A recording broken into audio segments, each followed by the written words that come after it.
I'm Elbert Traylor. I work for the Department of Environment and Energy in the Nonpoint Source Management Program. So we were working with the NRD to develop a district-wide water quality management plan. In that, we've identified Beaver Creek and Recharge Lake as priority areas to do a project in. So what we're here today doing is talking about organizing that specific project. Our agency is responsible for monitoring streams and lakes across the state.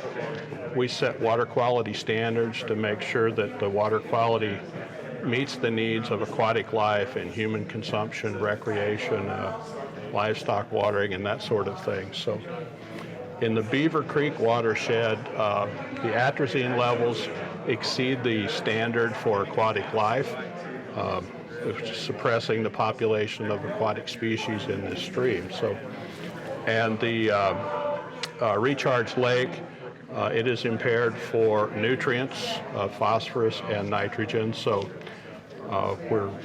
we want to work on reducing the amount of nutrients coming into that reservoir, so it's good for aquatic life, it's good for recreation.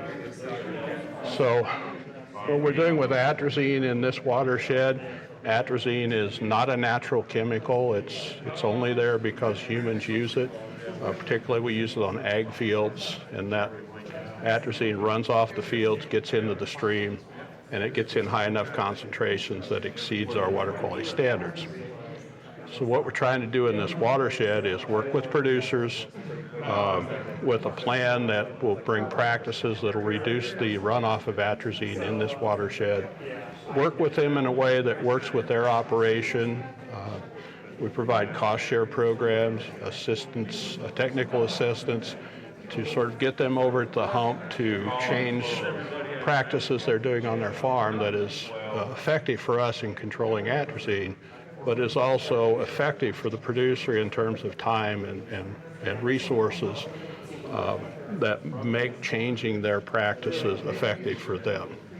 So in this case, it's going to be atrazine. We would be looking at things like reducing the rate of atrazine applied, reducing or changing the timing of when atrazine is applied to reduce the runoff, and then putting practices in that would hold that atrazine on the field to where you want it rather than runoff. So things like no-till, cover crops.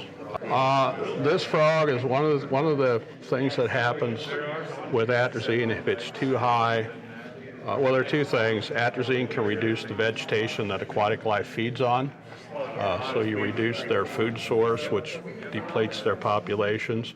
But in high enough concentrations, it also affects the genetics of aquatic life. So in the case of frogs, if the atrazine is there at the egg stage and early larval stage of that, it can cause mutations that end up with anomalies like extra legs or deformed appendages and that sort of thing.